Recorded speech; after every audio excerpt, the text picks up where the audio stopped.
Holy smokes. Cutting it tight. What can I say? It's Friday. It wouldn't be a Friday if things weren't down to the last minute, right? Thank you guys so much for joining me. Thank you for hanging tight. How much later? 4 or 5 minutes late? I mean, I know I'm no Candace Owens and I'm no Baron Coleman. I should not keep my guests and my watchers waiting. It wasn't on purpose, guys. Trying to get a thumbnail complete. Man, creating these sometimes is pretty tough. Getting it right. And then at last minute going, oh, I can't have that on there. I need to fix this. So thank you guys. Well, welcome to another episode of the Black Line Brief. I'm your humble host, Matthew McKim. Please, as you come in, get cozy, get comfortable. But first, before you do anything, hit the like, hit the subscribe. It's all I ask of you guys. It's how you help. That's how you help. All right. Let's get it going.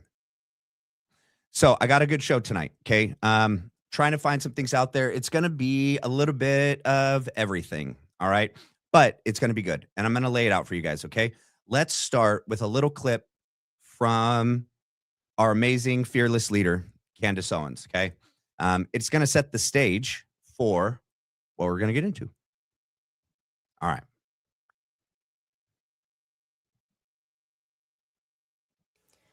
I just have to say, people have lost their minds. I just truly have to say, I am sickened by how dishonest people are right now.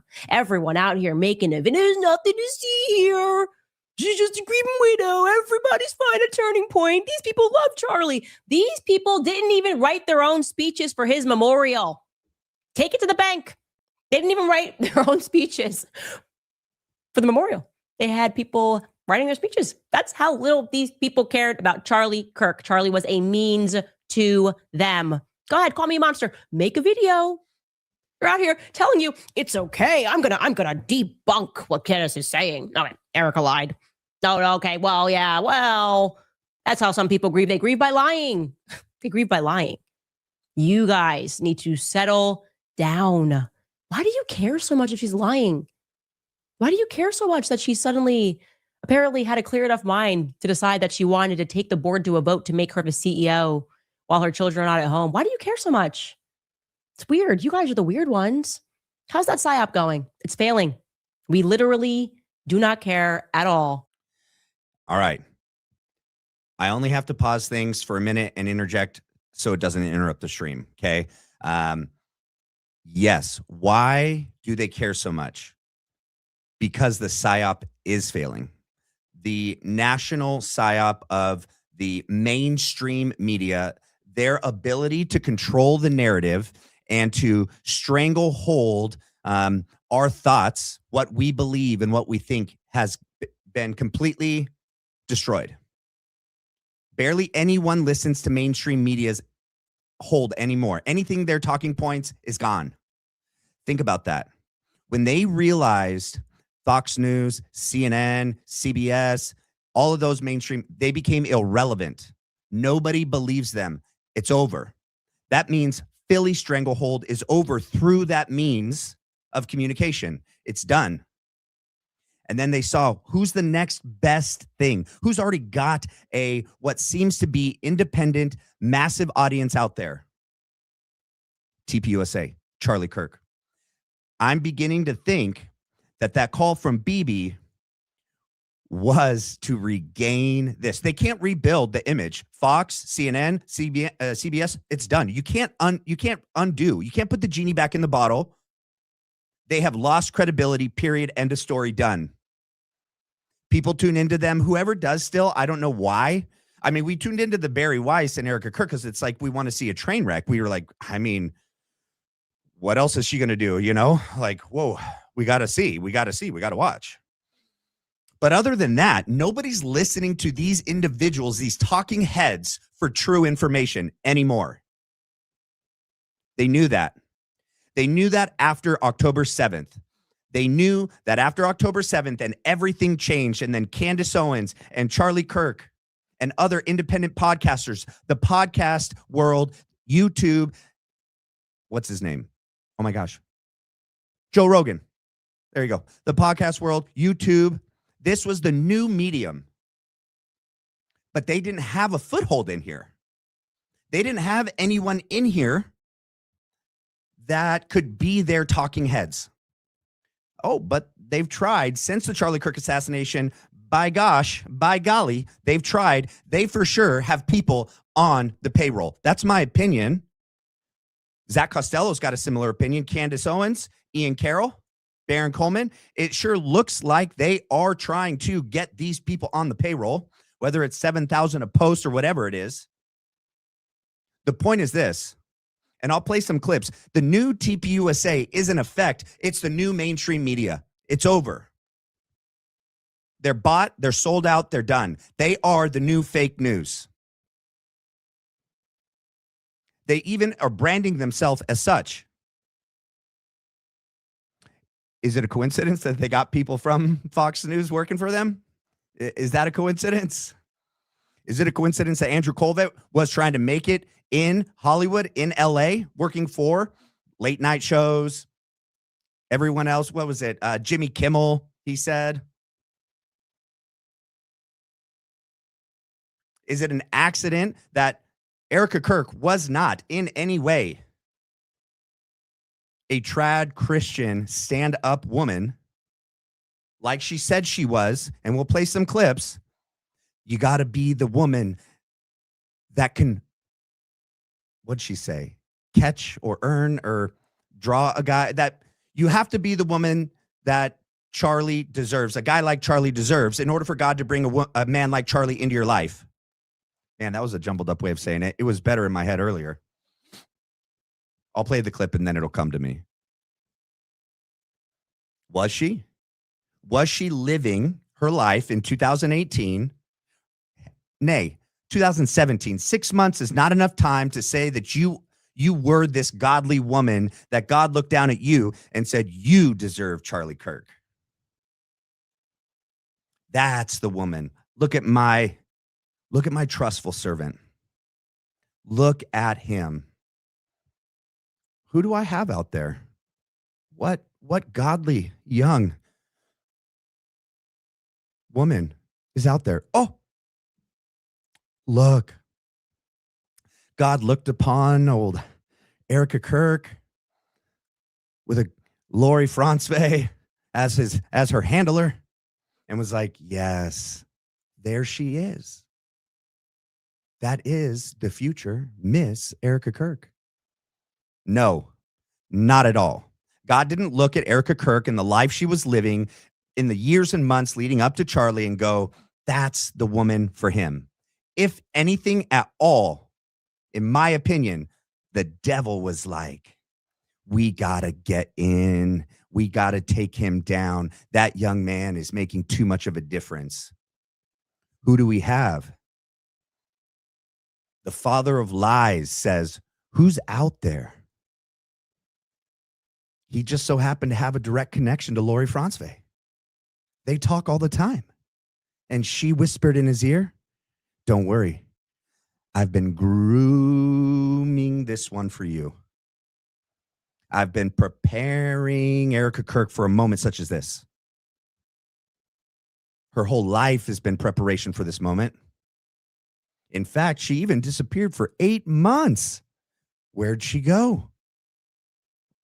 8 whole months, no one saw her but her mom and that pastor. I guess we'll find out. Was she at Fort Huachuca getting that Christian training, learning how to infiltrate Christian churches and pretend to be this stereotypical Christian woman? I think so. Look back at all of her appearances, and what do you see? You see a person that isn't genuinely expressing her faith. She is spitting off talking points. She is saying Christianese statements, but they don't fit her tone and her body language and her facial expressions. You can tell she doesn't mean what she's saying. She's just saying it as if it's the right thing to say. Anyone raised in a church or near a church can pick up these phrases that you say. People know how to put on a good face. People know how to put forth the image in which they want their significant other, their future spouse to see. Do you really think the same woman, and yes, people change and people grow up. People have a past, and they're not always great. We're a work in progress, no doubt. But really, so in January, she still was in a relationship with a guy, was lied about that relationship. Remember, didn't have any relationships for 5 years when she was in New York, but she was in one already. And Candace is like, maybe that's what she meant. She wasn't like looking for a relationship. She was still in one in January of 2018. How can you work on yourself, preparing yourself for your future husband, while you're still in what seemingly is not a godly relationship, and while you're still living a not godly life? How could you do that in such amount of time? I don't think she did. I don't think she was the woman that she presented herself to be when she met Charlie. I think Tyler and Lori and all of those that knew Lori and Erika prior to everything that got her in, everyone helped prepare her for that moment. And that every moment, from the moment she met Charlie at that restaurant, she said and did everything she had to do to earn the part.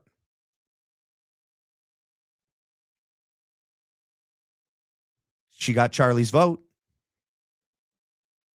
We'll never know why, because we won't be able to ask him what it was. Whatever it was convincing enough for him. But think about this. I really do think Charlie wasn't with a woman before Erika. We'll find out more. I was talking to Mystic about this, that I really think Candace and others, maybe me or Baron, needs to do a deep dive into Charlie's past. Because finding out who Charlie was is also going to help us understand who he became and who he was in the end. But why and how could he have possibly fallen for Erika and all of those fraudsters around him? A really good Christian guy that never lived in the world, never went out to bars, didn't drink, didn't party, didn't go to clubs. Where would he have gotten that real life experience of knowing how to read a woman in this generation? His age woman, not the model of the woman that he looks at when he says, my mom was a great model of a Christian wife and a Christian mom. That's great. That gives you some things to look at. But how would Charlie judge when he met Erika whether or not she's being honest, real, authentic, genuine, her faith is real? How would he know? What would he have to compare it to? What does a person look like when they truly love you, a female of his age? How does a woman like that show it? How does he know if she's faking it? I don't think he had enough previous data in his life experience to be able to look at Erika and discern this isn't right. And I think he was a pretty trusting individual. Naive, but extremely trusting. And we can see that in the relationships that he formed after Candace left. Candace is, I think, a straight shooter, man. Such a straight shooter. It's gotten her into a lot of trouble. I think that Charlie started making decisions after Candace was gone. They isolated him. Erika Kirk. Lori was on the board of Superfeed with Tyler Boyer. That already is bizarre. Whether he knew that or not, I don't know. Tyler Boyer, Andrew Colvett, Blake Neff, all of the people in his immediate vicinity surrounding him. That's what you do in a cult. It's what you do when you want to manipulate someone, control someone.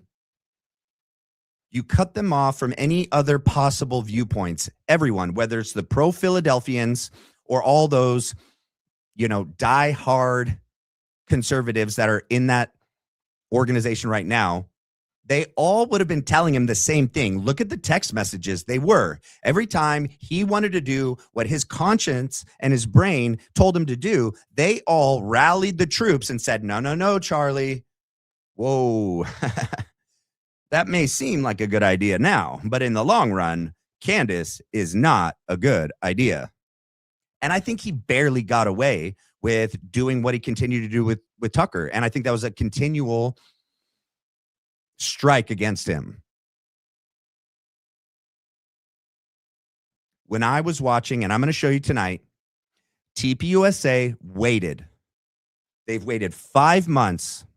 They've come out a little bit here and there, okay, and really showed us what direction the new TPUSA, this 2.0 TPUSA, this TPUSA under Erika Kirk. Zach Costello said it perfectly. If Erika would have come out and said, I'm done with those donors, I'm done with the people that put all the pressure on my husband at the end of his life, literally made his life a living hell. He felt threatened. He was scared for his life because of them. If she would have came out and said, we're done, I'm here. That Lisa knows lady knows nothing.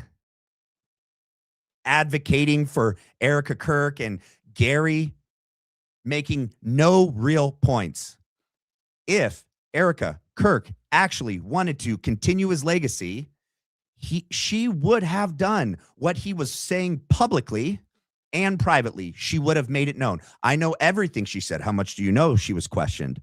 Everything. And then came out and did none of it. I guess the question should have been, what are you going to do? Not what do you know? What are you going to do with what you know? Are you going to do what Charlie was doing? Or are you going to do what they want you to do? She said, I'm down to play ball. Write the check. I'm in. Let's go, Philly. That's what I think. We'll take a look. Let's let Candace keep going a little bit. Thank you for indulging me in my little rant. What everybody is saying on the internet that is clearly being paid to say the same thing. If you find the most demonic thing that happened in all of this to be me investigating it and investigating whether or not the people that are taking over Turning Point USA are actually going to be good stewards of the billions, alleged billions going forward, if you find that to be the most demonic thing, you're out of order, my dude. You're just out of order. You're out of order. You know, like when you used to see like you go to the machine and a soda can, it just has like a little piece of paper out of order. That's you right now. You're just out of whack. You know what? Lori reminds me, I got to say this, I shouldn't say it, but I just get the vibe. I look at her and I just know, you know, I don't know, but I know. She gives me Grandpa Joe vibes. You know, Grandpa Joe? He was like a number one. He got away with it. Nobody even thinks about Grandpa Joe and Willy Wonka and the Chocolate Factory. He was out there. He's, oh, hey, Charlie. Oh, I'm sick. Hey, nice to see you busy. Charlie pulled out a golden ticket. Grandpa Joe did a whole dance routine. He said, oh, look, I'm good. Let's go. And then Grandpa Joe, look at the grandpa. That's Lori.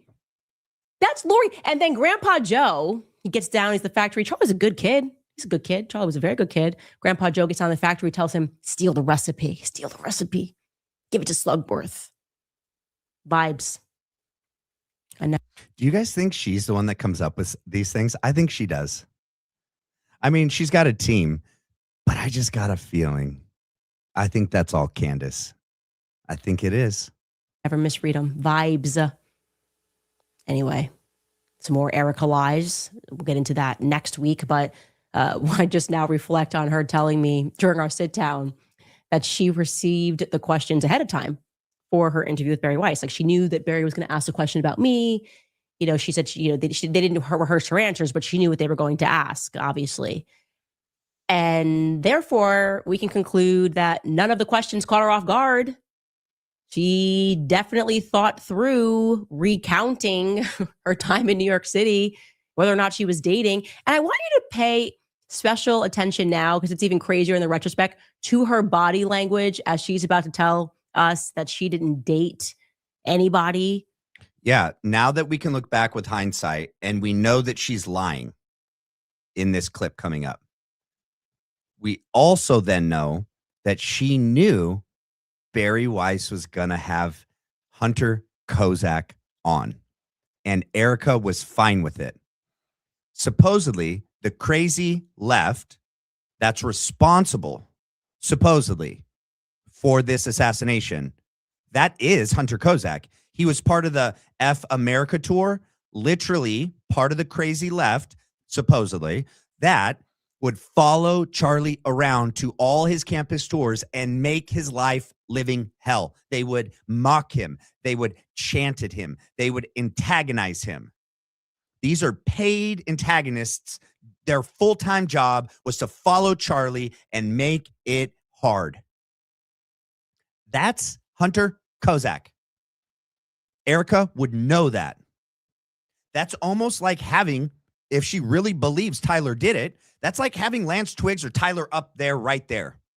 This guy that seemingly, accidentally, coincidentally asked him this poignant question right before a crazy, supposedly gay leftist took the shot.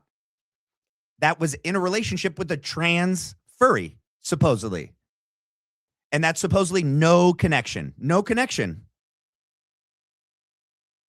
So if we believe the official story, which none of us do, but she's saying she does, if she truly believed that, why is she okay with Hunter being there? Why is she on Barry Weiss at all? Charlie wouldn't go on Barry Weiss, period. End of story. Not even to promote his book, period. Period. That mainstream news, that version, Barry Weiss, is what Charlie was fighting against. It was all and is what's wrong with the United States. And that's who she decides to give this very exclusive town hall, tell all, where she comes out for the first time and says, stop. That's it. Stop. Oh my God, am I getting my Erika Kirk appearances mixed up now that I look back? Was that what she was wearing when she said that? I think so. Yeah, I think I'm right. Anyway, Charlie wouldn't have done it, man. He wouldn't have been on there. Every decision she made from the moment she became CEO seems to be the complete opposite of what Charlie was living his last moments ready to die for. Ready to lose it all. Take your money. Bibi, no, I'm not going to become the new Fox News so that you can regain the stranglehold.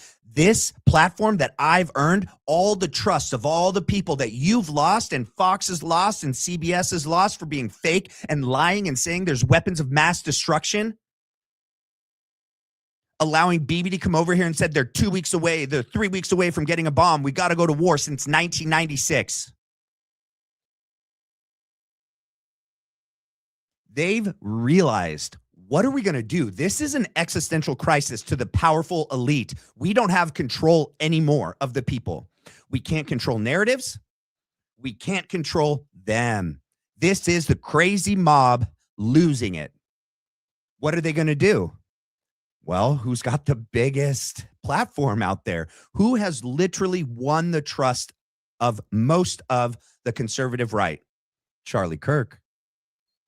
We can argue later whether he built it by himself or whether it was propped up with a lot of other people's money and Bill Montgomery and the origin story being questionable at best. I know. I saw that. I saw his original speech.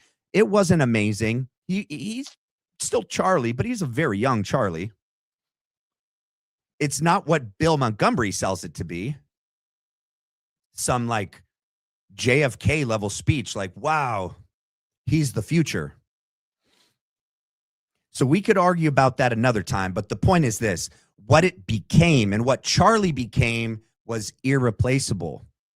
And there was no one, no Ben Shapiro, no Matt Walsh, no Michael Knowles, nobody like him that was able to do and command the attention, the respect and trust of the people. It was Charlie, and that was it. And he had lost his way in their mind. He had gone astray. The prodigal son is gone. Doesn't look like he's coming back anytime soon. What do? He turned down the money. We can't buy him out. We need that organization. That organization got Trump elected. That name, Charlie Kirk, motivated. It moved voters. How can we use Charlie and that organization while discarding Charlie at the same time? Huh. I wonder. A martyr, maybe? We could make his words say whatever we want. We could tell the people what his legacy was. We could tell everyone what he was standing for and what he was standing against. They'll believe his widow. They'll believe his widow. They can't question the widow, the grieving widow. Her mom is dying. She has 2 little kids, 1 and 3. Whoa now. Don't do this. That's not Christian. That's demonic.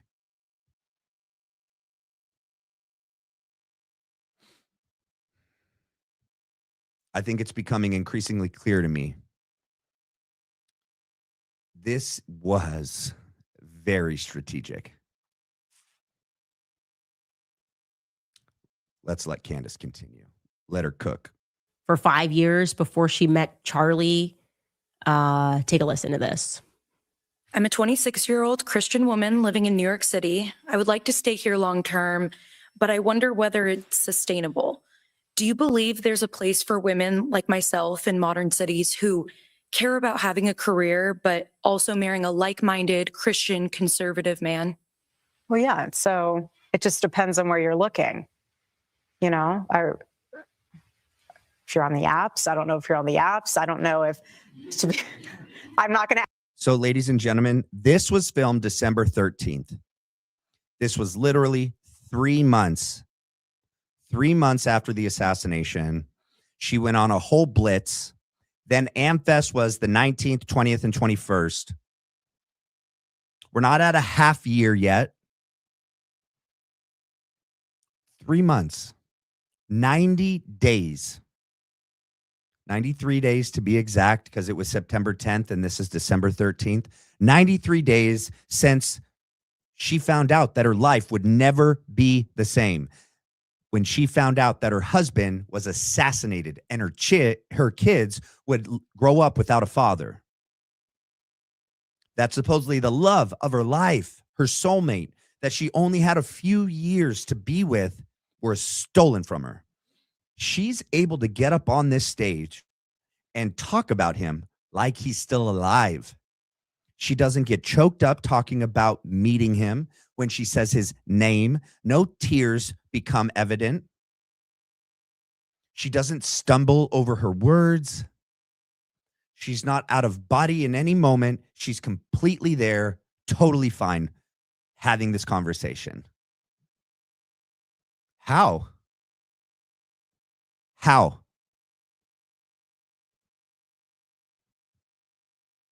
Ask you your personal journey. But what I will say is, when I lived out here, I was here for 5 years.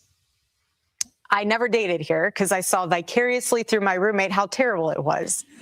Somehow getting drinks was the replacement of having coffee and breakfast. I personally would rather have coffee or brunch with someone than going. I don't drink. I find it unproductive, not because I'm holier than whatever. I just don't operate that way. But I always thought it was very strange how she would go to drinks with one guy and then go to dinner with another. So it goes twofold. Do you guys really think she didn't know the rest of that saying, holier than thou? I mean, I guess if you're playing a Christian role and you were taught all these phrases in like an 8-month period, and this wasn't something that you grew up with and lived throughout your life, it would make sense why she couldn't figure out the rest of that saying. Holier than thou. That's the saying. Holier than what? Yeah, holier than thou. Okay, that's what it is. Here. So if you're expecting to marry someone that I was blessed with, like a Charlie, you have to be the type of woman that will attract a Charlie. Are you going to church? Are you going to Bible study? Did you tell your pastor that you are ready for the Lord to bring into your life the man that you've been praying for? You yourself need to be prepared for that man, and only you will know how to do that. Does that mean staying out and going out with the girls? I'm not saying you sit on your couch and all of a sudden he's going to knock on your door and be like, honey, let's rendezvous. Like, that's not how it happens. It's not. Granted, my situation was a little different. I wouldn't do it. You went to a job interview. Literally. So this is how good the Lord is. So check this out. Barry Weiss is Jewish. Okay, this is what's so bizarre to me, you guys. I just watched a Huckabee post-Tucker interview where he is talking to Jewish rabbis in Israel, and they do not respect him. They're pretending they do, 100%. They believe that he believes that Christ is God. They believe that we are so deceived that we have followed a man that was one of the biggest liars. They believe Christ was the biggest liar and led so many people astray, and that he was crucified for it, and that he's in Genom boiling in excrement. They do not believe that we have the same triune God. They don't believe in the Trinity, and they don't believe that we believe in their God. We use their book. That's about as far as they'll give us credit. They won't say this to our face, but no doubt they don't think that we think the same things, that we believe in the same God. It's blasphemy for them to believe in a triune God, and that Christ was the Son and the Father, and they are one, and that the Holy Spirit is the third part of the Trinity. No, not at all. And Barry Weiss doesn't believe the same thing that Erika Kirk is, and she's saying this is how good our Lord is, like they have the same Lord. And Barry Weiss laughs and giggles in agreement. They're not in agreement. Why is this happening? Same thing's happening with Huckabee in this post-Tucker interview with all these rabbis. Yeah, he's their advocate. He's their biggest cheerleader. He's a useful, I won't say it on here, but yeah, you know what I mean. He knew that because I was not dating in New York City, he knew that in order for me to know that that was my man, he had to blanket Charlie as a job interview. Because if that went in, no joke, if he came to me and said, hey, let's go on a date to Bill's Burgers, I'd be like, I am so sorry. Thank you, but no, we're not doing this. That was my mindset. I was not in that headspace. No, you, oh my goodness. First of all, you would have taken any opportunity to be with Charlie. Okay. Tyler tried 4 different times to get you to innocently meet Charlie. 4 different times. One of the times, it looks like it was Lori the very first time when you were in Philly for the moving of the embassy, and Candace was there, and you saw him across the room in a line, and you never got to meet him. You just happened to be there. Does anyone have a story like this where they almost met their future wife or husband 4 times in like 4 different states and 1 different country, and then ultimately met them in an interview, all set up by the same person? No, it's not. It's not real. That's not real life. It doesn't happen like that. This was a setup from day one. Wasn't. Yeah.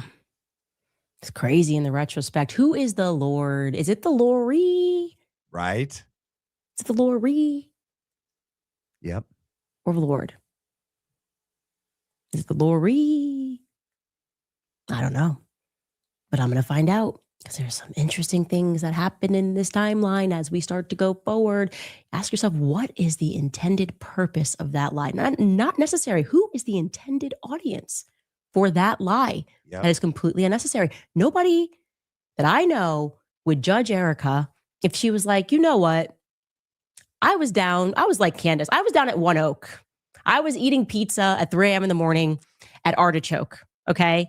And then my life cleaned up after that. And I'm so grateful that I met a wonderful person like Charlie. I did the 20s hard in New York City. There's no expectation for her to pretend she never dated anybody. Like she just was, I was sitting at home observing my roommate and go, so terrible. No, please. No.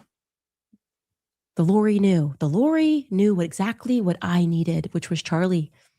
And the Tyler knew. See? I would have to be sat down and told that it was a business opportunity. And what the Lori knew was probably everything about Charlie. Yep.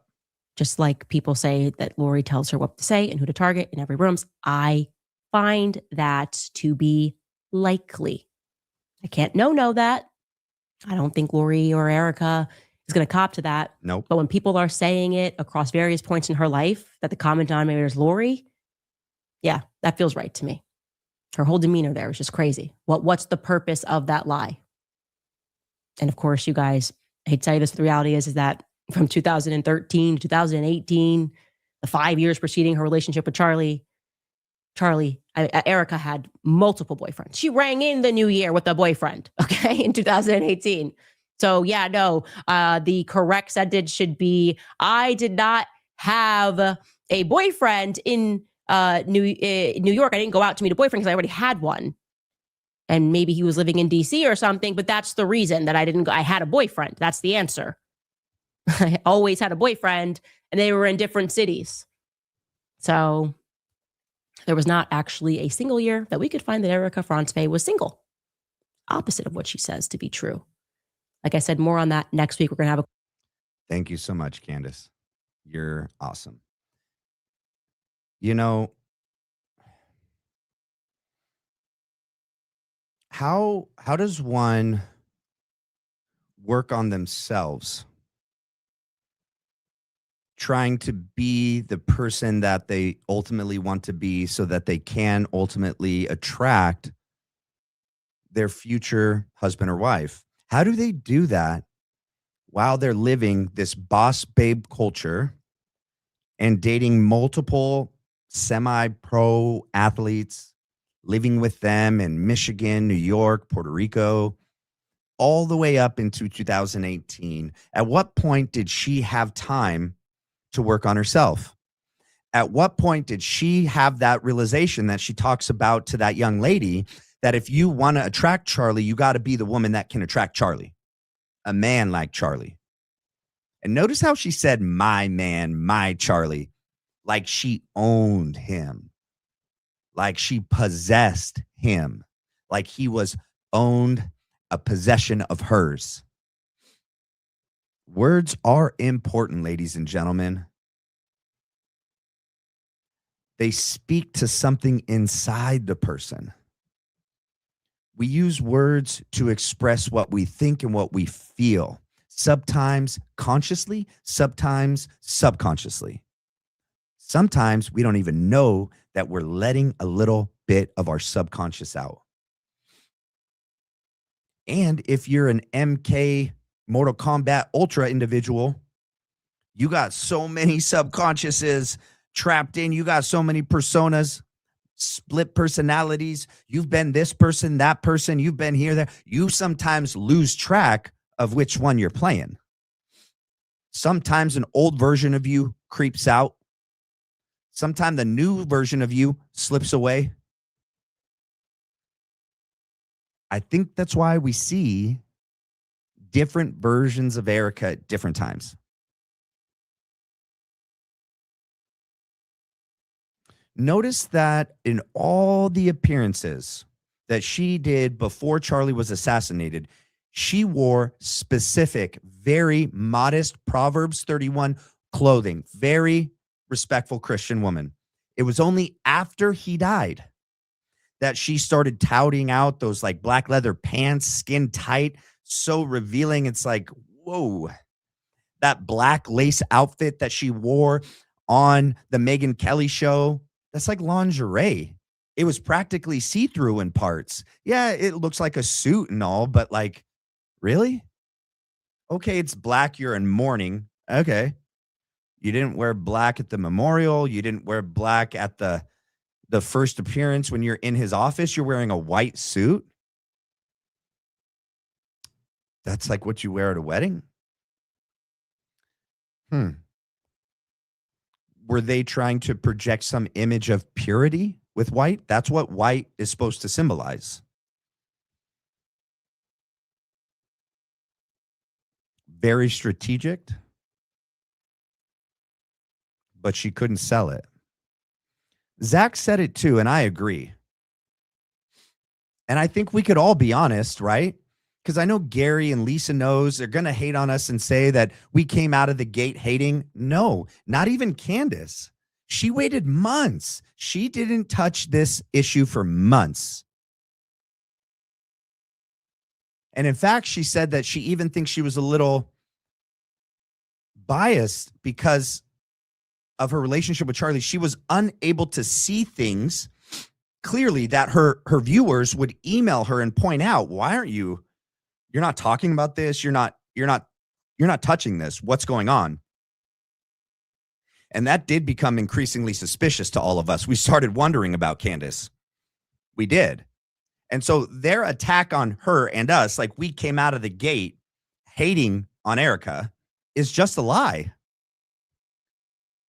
We came out of the gate willing to love her, willing to support her, willing to even donate to the organization. Millions and millions of people did. But the more time went on, the more she spoke, the more she got in front of the camera, the more of her we saw, the more suspicious we became.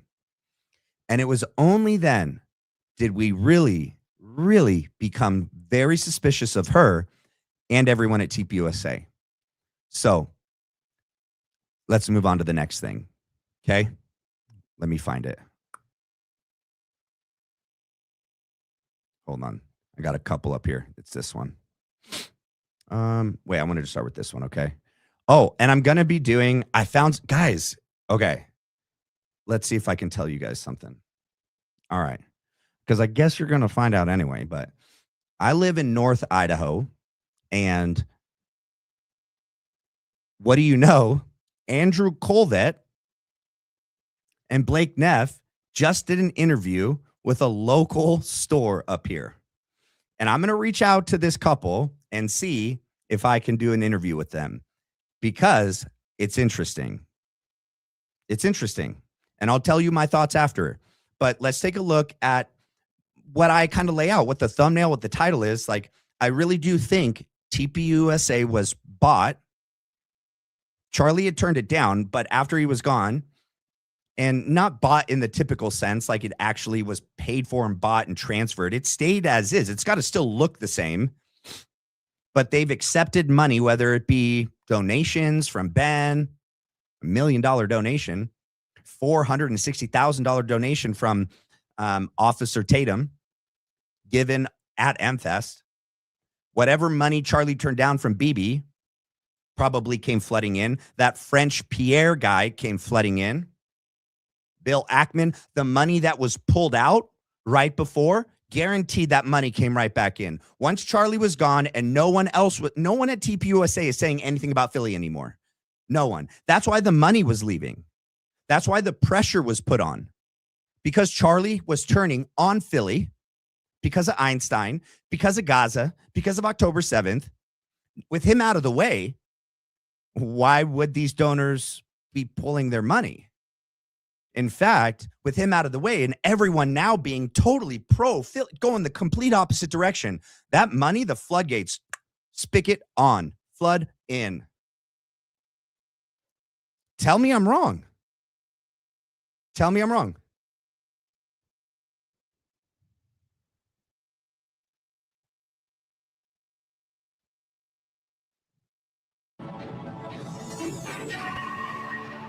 Terrence Bates here with your Real America's Voice news break. Thanks so much for being here with us. Reaction to President Trump's State of the Union address from last night is continuing to come in. But how about reaction or action following the president's remarks for the U.S. Senate to pass the Save America Act and for Congress to codify key parts of his agenda? Real America's Voice White House correspondent Brian Glenn live at the White House with the very latest. Brian. They have a White House correspondent. Look at how it's all presented on the screen. This is the new Fox News, guys. This is the new fake news. This is the new mainstream media. They are the new talking heads. They are now the ones that's going to feed us slop. They're going to feed us propaganda. They're going to lie to us. But because it's got Charlie Kirk's name, it used to have Charlie Kirk on there. It says Real America's Voice, just like it used to say. A lot of people are going to be none the wiser. Okay. And then when they do his Charlie Kirk show and all that, his picture's still on the back. They've hijacked his honesty. They hijacked what he built, but he built it off being transparent and real. But none of them are going to be transparent and real anymore. Okay. So let me skip ahead here. Wait, is this the timestamp? Hold on. Froyo shop in Idaho, and they have quite the story to tell. They have attempted in their way to honor Charlie, and it has not been a straight line of a story, but they are great patriots, and we wanted to honor them. When I found out about this story, I tweeted about it. I tried to let people know. Okay, that audio issue is not me. My board's working fine. He's in DC, and Andrew's in DC, and Blake, because this was like the day after the State of the Union, and then Blake is in Arizona, and so that audio issue, that crackle, that's on their end. We just gotta roll with it, guys. So they could support this business, but I want to hear about it from them themselves. Chase and Sarah, welcome to the show. It's an honor to have you. Thank you. Thank you so much for having us. It's an honor to be on. Yeah, thank you guys. It's such an honor. It's so cool. So we appreciate it so much. Well, God bless you. Thank you, guys. And so why don't you tell us the story? What happened? Because you attempted to honor Charlie, and you've been met with good and bad. So tell us the story.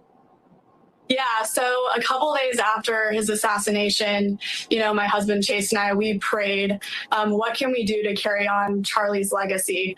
And the idea popped, here's the cups right here. We printed a memoriam sticker with his birth and death year and his name. I printed 200 of them because I just thought, okay, it'll be a day of thing. Just a simple remembrance for him, and it took off way more than what we were thinking. All into God. Charlie was just such an amazing guy. He was so good at pulling biblical scripture. You guys, me and my family have eaten here. It's across from a theater that we've gone to. We've gone to this store a dozen times, okay? And so I am going to reach out to them, but I don't want to play my cards too heavily right now in the event when I ask them and then they go and watch my stuff. Look, the question I'm going to have is, with all the money you earned, earned, I guess, because raised, it's not really a fundraiser. What did you do with all the money? Because she said initially she printed 200 of those stickers. Well, after it went out, like as quick as they put it on, over 60,000 more. Okay. And I think they kept going. I've read it on their homepage. If you go to Groove Berries on Google, you'll see it on their actual thing down at the bottom. It'll say recent controversy, and it talks about this. I want to know, did they use any of this money and donate it to TPUSA? They earned all this money off of a Charlie picture, off of his date of birth and his date of death. What did they do with the money? Because honestly, if they just did that and then they just kept the money themselves, that's grifting. Hardcore, 100%. You're just earning money off of his name, his image, his birth and his death. I mean, right? No? Unless they use the money for something good, it donated it to a local church, a local charity, to, I don't know. And it'll be even more interesting if they gave it to TPUSA. It's like, oh no. Oh no. and for biblical truth within his dialogue and debates. And it's something I really, really, truly looked up to him for. So it was just such a simple thing for us to do to show our support for him and his family. Who do you think told him to put his cross on the outside of his jacket? It doesn't go like that. I mean, they had to intentionally put that on the outside. I mean, I'm proud of my faith as well, but I mean, that's just interesting. We know that Charlie died with a similar cross around his neck. So I don't know. That seems pretty intentional to me. His remembrance. Absolutely. So how many did you end up printing? Or are you still printing them? Oh boy.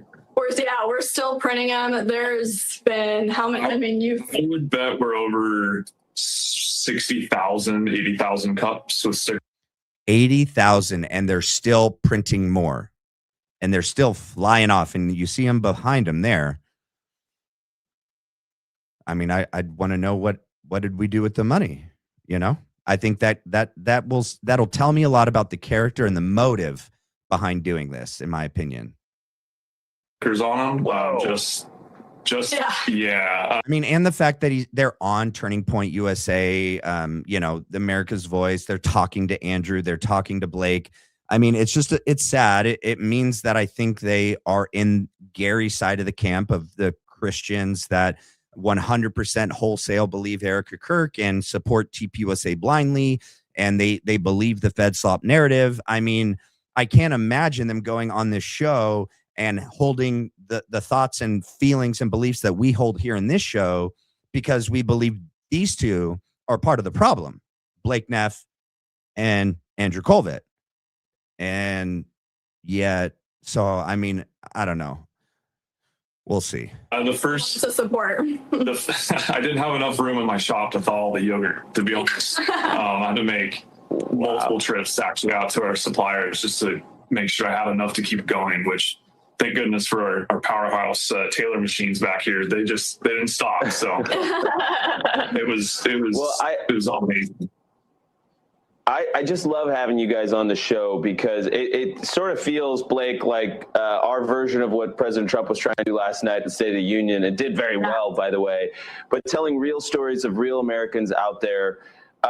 You did get some pushback though. So tell us about that. So death threats, menacing messages. Tell us. Exactly. Yeah. So that first day that we put him out, we actually had him in person. You know, somebody kind of shoved me up against my countertop. We had to get the police involved. And then from there, it's been, Seriously. Shoved you against a countertop? Yes, not physically with her hands, but backed me up, I should say, into my countertop. Wouldn't leave our store, even though she said we were the ones that were making her feel uncomfortable. You guys, so an increasing point that TPUSA is now, I mean, they've already been doing this, but now they're really, in the last 3 days, it's ramped up a lot. And it is that this whole narrative that Christian conservatives, literally our lives are at stake and at risk, and that we're under attack because of the crazy left, and that they will use any excuse to take us out, to hurt us, and even KIA us. And this interview serves as proof of that, in their opinion. That's why they're on. That's why they chose this, not just because it's honoring Charlie, but because of the result of what happened, supposedly, when they were trying to honor Charlie. That literally they were physically attacked and assaulted because of their support of Charlie, which I do believe there is some people out there that do that, but they represent a very, very small few of the left. The majority of people that even I know, right, that aren't conservative Republicans, majority, they're decent people. We hold different philosophical, political, religious beliefs. Yeah. But the majority, and especially the people that we see at those ICE riots and the Antifa, that represents a minority, very, very small, you know, but their TPUSA and even the Trump administration they're really weaponizing this narrative and theory. He spoke about it at the State of the Union. And they're really using Charlie's assassination and say all of us, everyone's at risk. It seems pretty calculated, like they knew what they were going to use Charlie's assassination for, multiple different things, but this being one of them. It was a whole thing. Yeah, she was too uncomfortable. We've asked her, you can leave, like it's okay. Like I'm too uncomfortable to get up out of my seat. And so like, well, we'll have the police come get you, no problem. So there was that. And then, just from there, lots of hate comments. We have. All right. That's pretty much it from this story. I will report to you guys when I find out whether or not they will do an interview or something with me. Hopefully they will. I need to write down something so I don't forget. I think I need to get something to make my my monitor. Oh man. Hold on.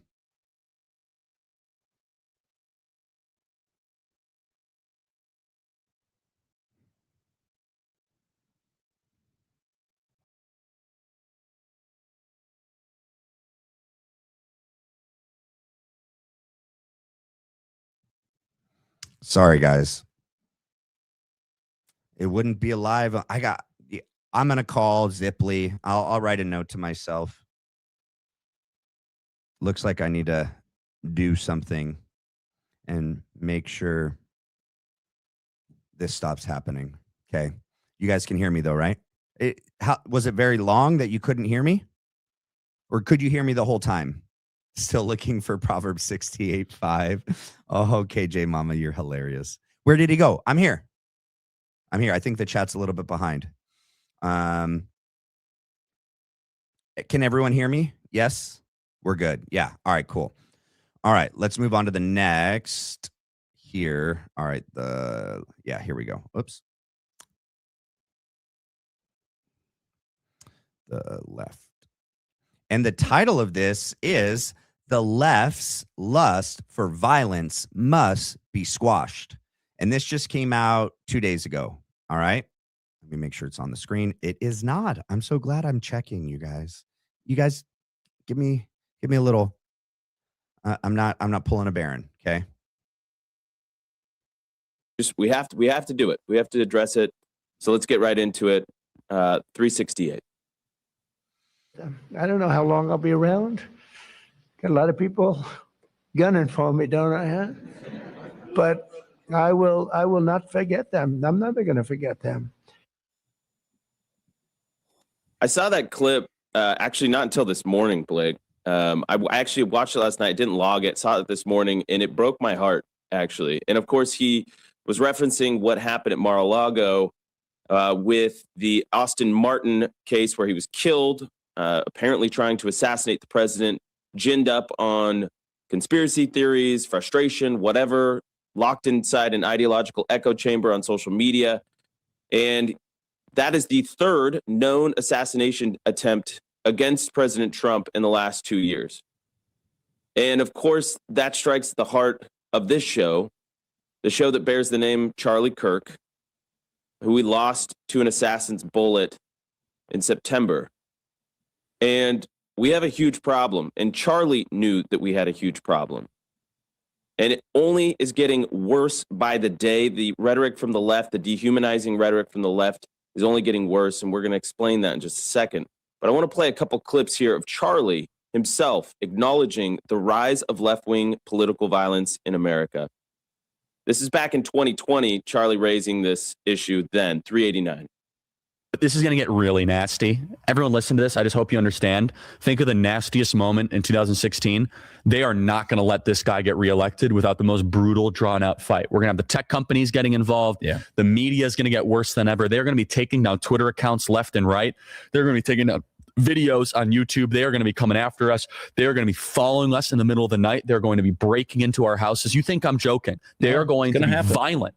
That you will not be able to walk the streets of the MAGA hat without your physical health be put in jeopardy. And I hope it doesn't get that way. I hope that this clip gets unearthed and everything's like wonderful. I hope that the country comes together and we have a beautiful Unitarian healing moment in September. And that's 2020, Blake. Many years ago. And he saw it then, and then this clip, we have to play. We have it loaded up now. 379. My fear, Senator, and I hope I'm wrong, and let's say stay in prayer that I'm wrong, that someone is going to get shot the same way that Steve Scalise got shot, and God forbid, killed. The left is creating a pressure cooker with so many of their rank and file paramilitary troops that very well might result in one of us getting shot or killed. God forbid that happens. We're getting death threats every single day here on the Charlie Kirk Show. You know, when I watched that, I was like, whoa. Whoa. I could see some people twisting that to fit their narrative of what they're spouting right now. What I think is those individuals watching from a foreign country and those surrounding Charlie that knew all of the things he said publicly when they were planning this, and they were like, all right, we need to do this. They've already made that decision. We got to take him out. What will be the most believable suspect, and what will be the most useful for us in our means to an end, our ultimate goal? I mean, I think those two clips are pretty crystal, in my opinion. Yep. All right, let's move on to the next one. Because, you know, a day could never be a good day without a little bit of, you know, and I don't know what to say, you guys. Look, to each their own lifestyle is fine, 100%. But if you're pretending to be a straight Christian married man, I mean, then I think you kind of open yourself up a little bit when it's just not very believable. And I'm not picking on him. I'm really not. I'm just saying the more I watch Mikey McCoy, his mannerisms, how he talks, how he acts, it's like, I just, am I wrong? Chat, am I wrong? If I'm wrong, I'll move on. But I mean, let's watch the clip and you guys tell me what you think you see. Now the next question, I believe. Yeah, so, Mick, unmute yourself, and what's your question? Hey, good morning, fellas. It's still 10 o'clock over here. But my question, Mikey, you mentioned earlier the normalization of these crazy things like transing the kids and, you know, nonsense like that. And one of the things that we've unfortunately seen normalized is, I definitely think they pre-screen their phone calls. I definitely think they have their own employees call in pretending to be the public. I think it's no accident. The last 3 days straight, they've been talking about the crazy left, political violence, violence against Christian conservative Republicans, trans violence. It's not an accident. And then it just so happens somebody calls in and says this. violence against conservatives and Christians, whether that's as far as trying to assassinate the president or, you know, unfortunately successfully assassinating Charlie Kirk, down to, you know, just people getting assaulted. Like I was assaulted during the first Trump administration when I was in school. There was a video going around Twitter a couple weeks ago of this big kid just sucker punching this kid who had a support ICE sign. And so with that, how do we effectively fight that culture of violence is okay against conservatives while maintaining our biblical values?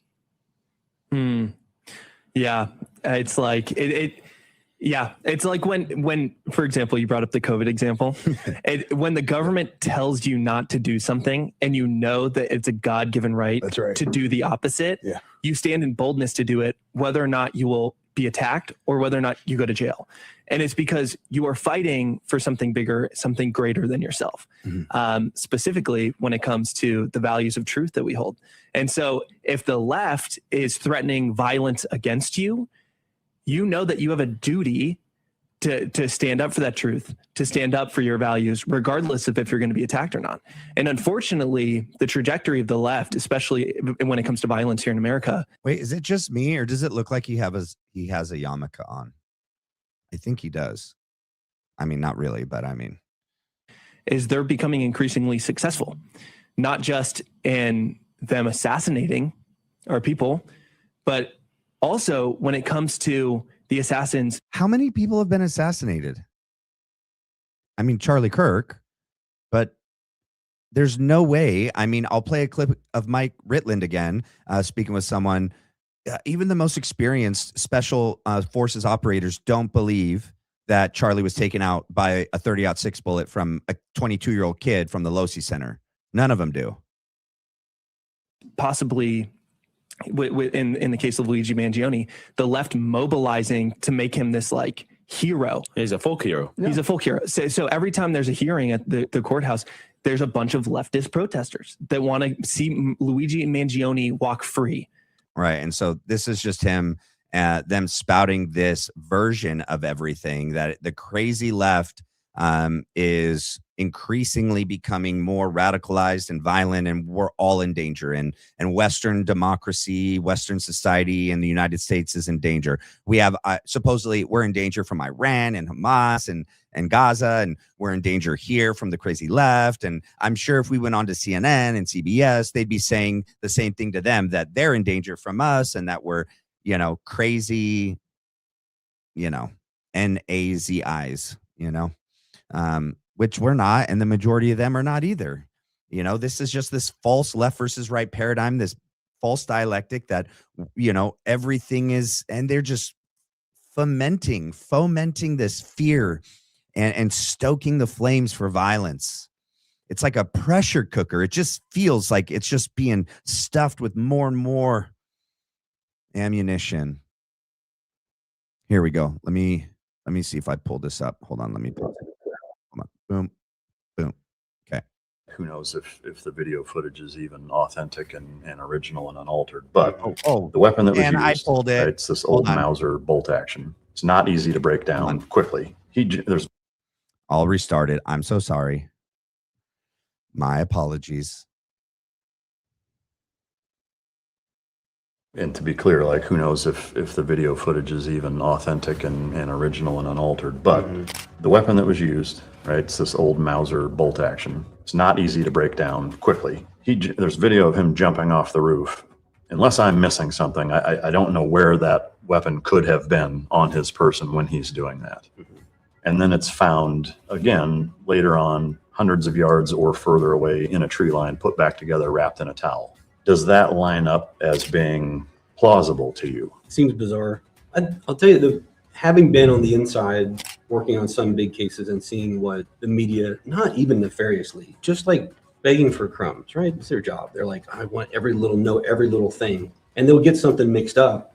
And sometimes they get it mixed up and they give even better ratings because now it's scandalous. And so from the inside, I've seen that and thought, you're getting it wrong. You're getting more attention now that you're getting it wrong. Everything I see now on TV, I take with a grain of salt because I think, was that part of the finalized report, or is that something that someone in the media is scrounging up to increase their rating? So my attitude is like, I just withhold judgment.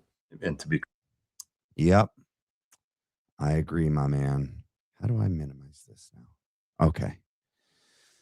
Hold on one second. I need to go back one.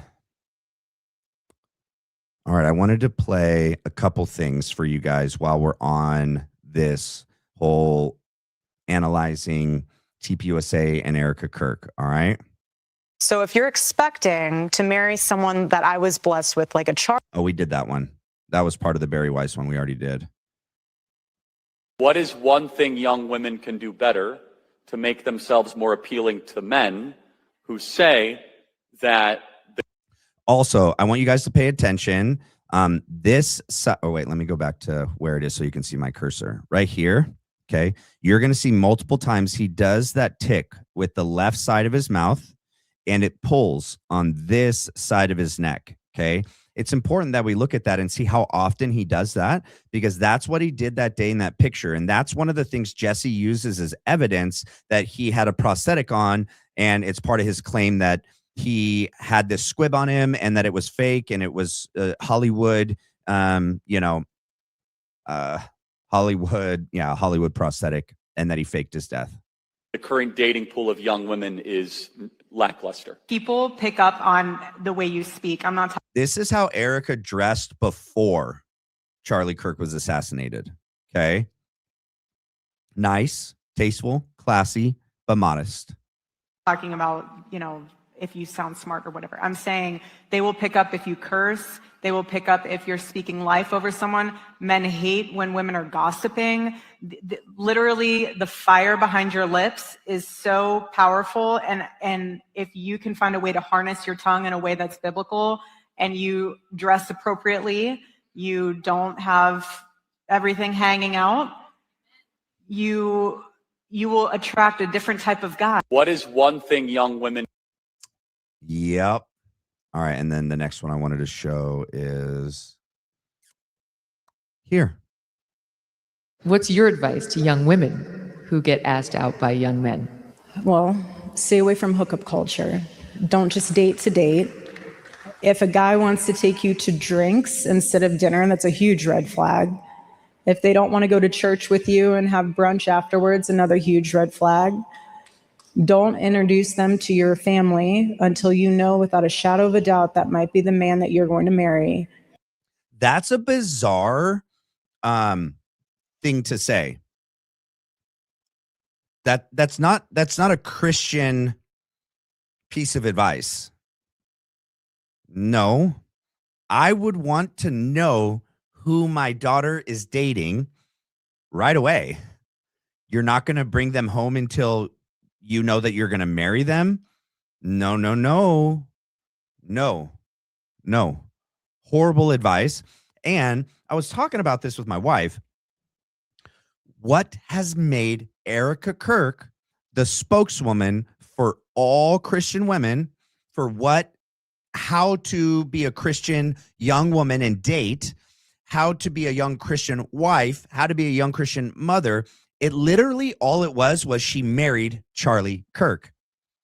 But if we were to look at her life before Charlie, we would all say, maybe you're not the best person to be giving this advice. My wife, way better.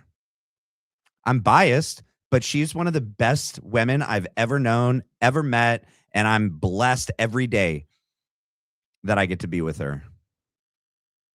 She should be giving advice, not Erika Kirk. JT Massey, oh, sex sells, baby. And she's like touching his shirt. Oh, not outside of marriage. I don't drink.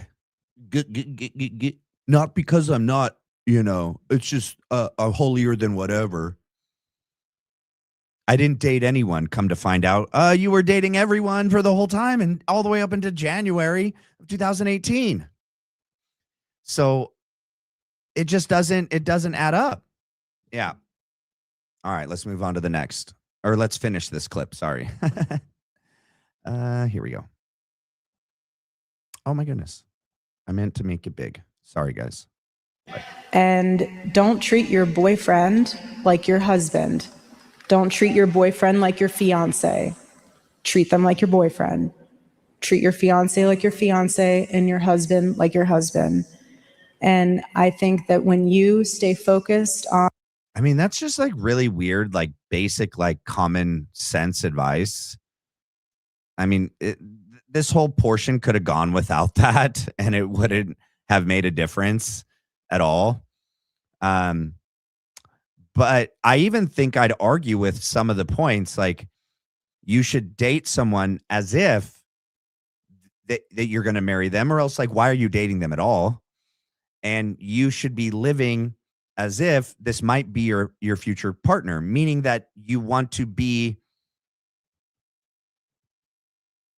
obviously not moving too fast, not becoming physical before you get married, like living within a Christian relationship. But to pretend as if that you should just be your boyfriend with your boyfriend and girlfriend with your girlfriend, when all young Christian women that she's talking to is like 20-year-olds, women that are looking to be married, you should be very intentful in who you're dating and how you're dating them, because it is all in preparation to ultimately be married. So, I mean, I think once again, she's just like spouting off things that I don't think she believes in her flesh, like really has lived this. And so when you're saying things that don't match up with your lived experience, it doesn't match up with your body language and your nonverbal communication. They're just words that she's saying. It's not something that she experienced. And that's the same with everything we've seen from Erika. All the fake grief, the fake righteous anger. It's all just been words that she's saying. Words that she's memorized, phrases, Christianese statements. That's it. On the Lord and the lane that he has you in, which is a stream of significance, keep swimming in that. The man that's supposed to be with you will not detract you from the Lord. He'll enhance your focus on the Lord. And he will help be there to build with you, to love on you, to be there for your family. He won't tear you away from your family. He won't challenge your beliefs in a way that makes you question the Lord and what you know in your heart to be true. So if you notice, she's doing some self-soothing. She's rubbing her leg with her hand. She's like rubbing herself. That's a subconscious thing that she's doing as like a self-soothing action. Andrew Colvett was doing it on one of the most recent, what interview was that? I'm trying to remember. Anyways, he's like rubbing his arm. Okay. It's not like a normal thing. I get it. Some people do this subconsciously. And a lot of these things that we're doing, even when it is a self-soothing thing, it's a subconscious thing. You're not like, oh, I'm trying to comfort myself. It's something that happens subconsciously. You're doing it. What you don't know that you're doing is you're registering with your body that like you're trying to soothe yourself because you're either uncomfortable or something else is happening that's making you anxious or nervous. And you're trying to calm that. Because everyone knows when we were kids and babies, what does your mom do? She rubs you. She pats you. Your mom or your dad, whoever was taking care of you when you were a child. And that happens a lot in a lot of the interviews that I see with her. And I saw with Andrew the other day. He'll love you so well, just like my Charlie did. And he'll be a compliment to you in such a beautiful way. And you'll be equally yoked, where you're not having to compete. Do you guys really think Charlie and Erika were equally yoked? Once again, this is a Christian phrase, Christianese statement that to me doesn't match up with her lived experience. If we look at the trajectory of Charlie's life as it happened before Erika came into the picture, and we were to overlay her life, and we would look at them at the same time, how Charlie progressed over the years leading up to where he was when she came into his life, and vice versa with her, I'd have to say I don't think they were equally yoked at all. At all. And I forgot I was going to make another point. And you're not having to strive. The two of you are in lockstep and you're building something beautiful for the kingdom. And it's powerful. If I could, just a quick addendum. Don't be a slut. Right. Just that too. Note to Right. self. What? Okay, that's bizarre. All right. Let's see.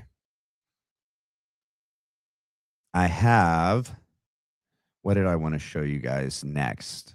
Let's see if it can pull up. I don't know. I think because I don't have it all laid out perfectly, I'll bring this to you guys tomorrow. It has to do with Frank Turek and a statement he made about the eighth, which would have been Monday, and it doesn't match up with what Charlie was actually doing, and so the timeline is in question, and Frank's statement about what he was doing with Charlie is in question. I just don't have it all pulled up, laid out right, and you guys would just be staring at me for a while as I tried to organize it and organize my thoughts. And so I'll definitely bring this to you guys tomorrow, when I have it all laid out nicely. Okay. And then let's see. I think let me check something with you guys. Okay. And then I'm going to read some super chats and we're going to do some engagement. Hey guys, we are at, oh, that's funny. Okay. So wait, where is it? 6,969. That is our current subscriber count. I guarantee you by tomorrow, when we do our show tomorrow, we'll be over 7,000. So super, super cool. We're increasingly growing. Let's see if I can show you guys. Let's see if it came in here. Rumble. Nope, that's not it. Where? I thought they sent it to me. Oh, man. All right. Well, I wanted to show you guys a cool sign, a light up neon sign I'm going to get for back here. That's going to look really cool. But I can show you guys that tomorrow. It's not in this email. I got to send it to my other email and then pull it up. All right. Let's read some super chats. Oh, and please, you guys, one of the things I saw on Barron's live today, his members only live, if you guys have any questions about any part of this investigation, put it in the super chat. I'd love to answer. I'd love to answer any questions about anything that you guys have, any discrepancies, anything that Candace has been going over. She's gone over a lot of material the last 3 days, whether that's about Barbara Bush and Aleister Crowley, Jack Parsons, Jerry Franzwey, that relation. And then today, everything that she covered. It's a lot of information. And then any kind of issues about from before Charlie's assassination to the day of and everything else. If you guys have any questions, put them in and I'll answer them. Okay. EK wore white as a sign of surrender.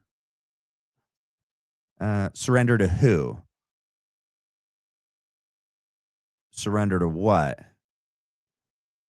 Where are you getting that? Is that just your belief? That's just your feeling?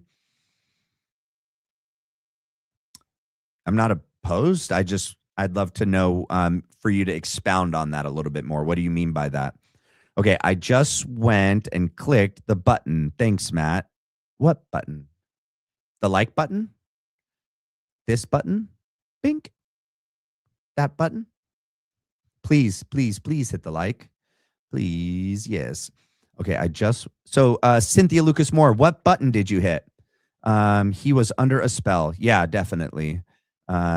Renita, were you able to fix the audio? I saw in the beginning you were like, I can't hear him. Can anyone else hear him? And I was looking, everyone was like, yeah, everyone can hear him. Were you able to fix it and you're able to hear me? I mean, obviously you're still here.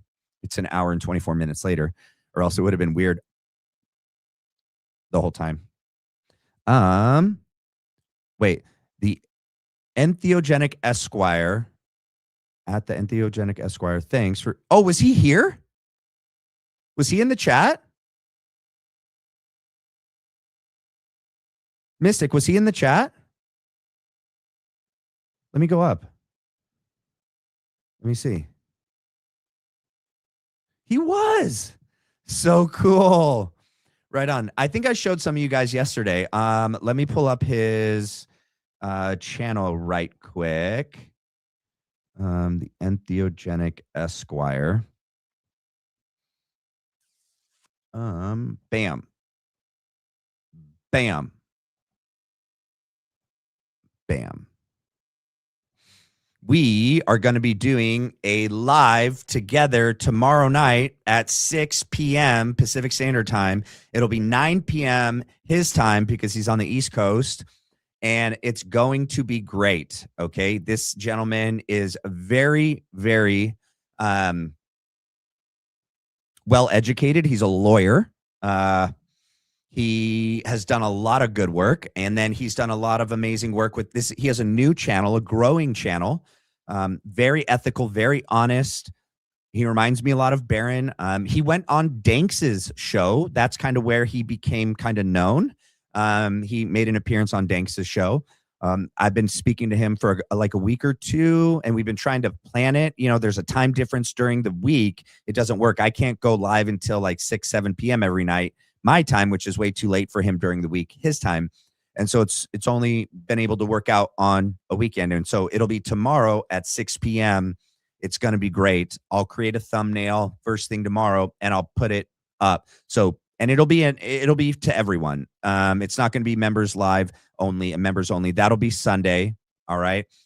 And I'll try to gauge with you guys tomorrow what time might work for you guys Sunday. And I don't want to interfere. Barron says he has a massive, massive show coming on Sunday.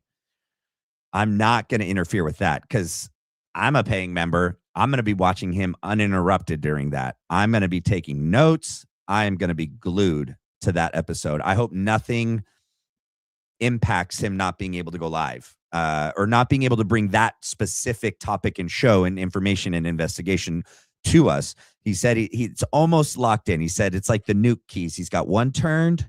He's just waiting to turn the other one. And so really hoping he gets it all dialed in. Renita, white is also used to portray innocence, angelic. Yeah, that's what I said, right? You wear white on your wedding day. It's a sign of purity, a sign of innocence. And I think that's the image they were going for, in my opinion. Let's see. Danks does great work. He does. One thing I do want to tell you guys, some people didn't know.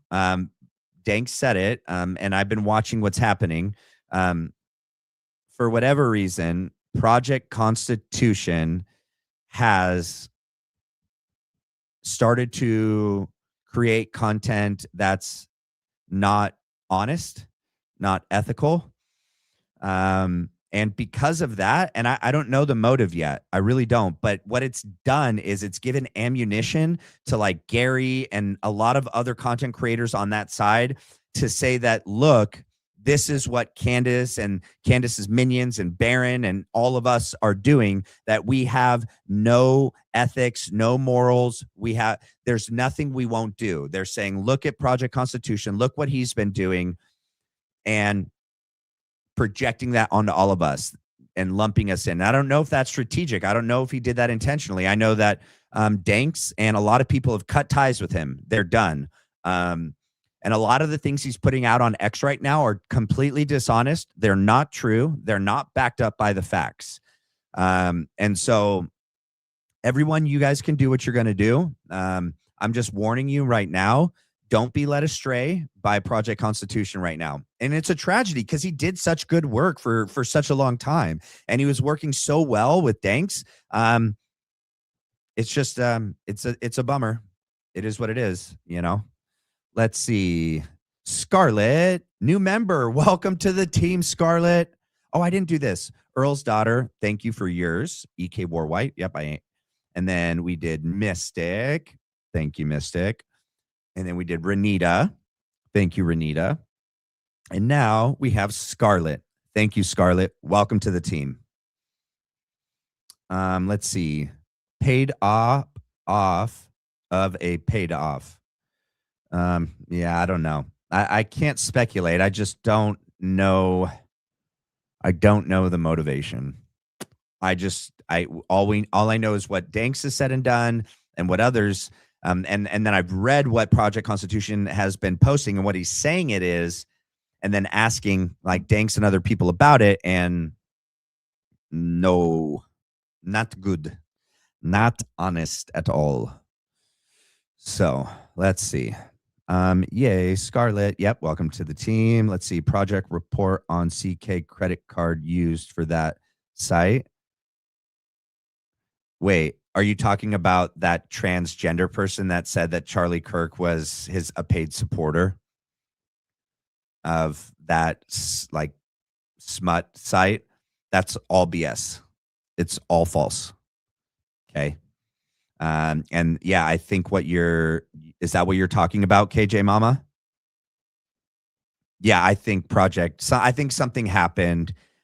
He's the one that he posted a picture of Erika kissing her niece on the cheek, and he tried to say it was her, not kissing her niece, kissing some child.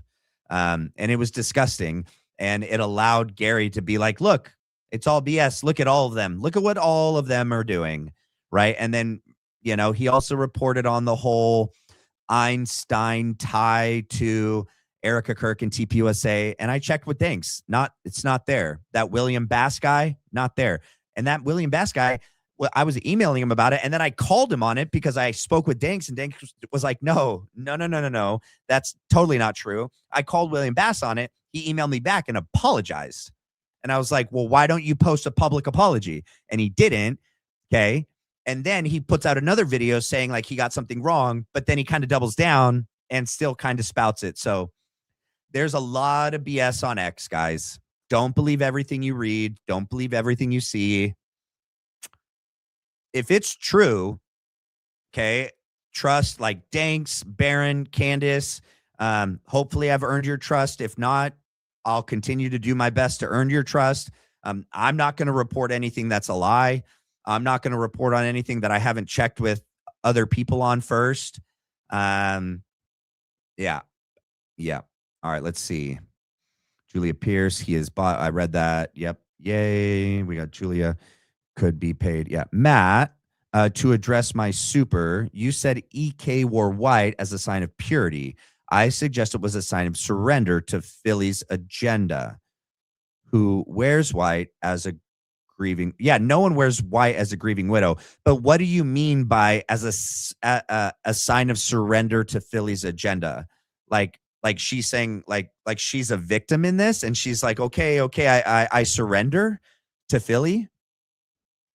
And like she's like saying like, don't attack me, don't shoot me, like I'll play ball. Because I don't believe that. She's been in communication with them. She's clearly accepted the money from that, that French guy. She's totally pro Philly. I don't think she's worried about her being hurt or assassinated at all. She accepted the CEO job in 2 to 3 days, was not worried at all that what happened to her husband could happen to her, because she completely turned their agenda to fit the opposite of what Charlie got assassinated for. And so I don't think she was like, whoa, hey, don't shoot, guys. So if you mean something else, put the next one in. I'll read it, Earl's daughter. Maybe that's what I was saying about Project. It's sad. I think Project Constitution is going through. Yeah. I'm not going to speculate, but yeah. Okay, if you go on X, keep focusing. So I think I'm behind you guys, but I think I'm behind in the chat. But like I said, right, he posted the picture of Erika and her niece kissing her on the cheek and said it wasn't her niece. And then he's posted some stuff on X recently, and I can't pull up X. Every time I pull up X and try to show you guys stuff on X, it cuts the feed. I don't know. X doesn't like YouTube, and YouTube doesn't like X. That's all I can think of. But Project Constitution spouted the BS about the William Bass guy and said that there was a tie between Einstein and Erika Kirk and TPUSA, and there's really not. And then Project also said recently that he repeated that lie about that transgender female or dude that had like an OnlyFans kind of site, and that Charlie was one of her top paying customers. All it says is Charles James Kirk. You guys, go Google how many Matthew McKims are out there. there's a lot, even on Facebook and in other places. Like, there's a lot of people with everyone's same name. Okay. Charles James Kirk is not the only Charles James Kirk. It didn't prove anything at all. They would have to put forth a lot more proof than just someone's name at the top of a profile page. Like, okay, didn't prove anything. And I don't buy it. I don't believe it. And Project came out with that and said that this is true is, yeah. All right. Oh man, are you serious? Yeah. Yep. I'm serious. All right. He didn't. Plus Erika was older than him. Huh? All right. Well, I already explained that. All right, let's go. I've seen it done to Instagram and Twitter accounts. They had a huge following and then were bought by an opposition and flipped. Yeah. Yep.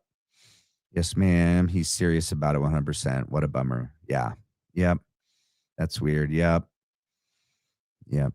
Awesome. You became a member. That's wild. Wow. That's suspicious. Yeah. Gary the Stooge. Yep.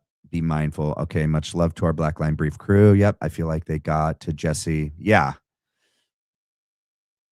Yeah. Yeah. I agree with that. And that one bummed me out. It really did.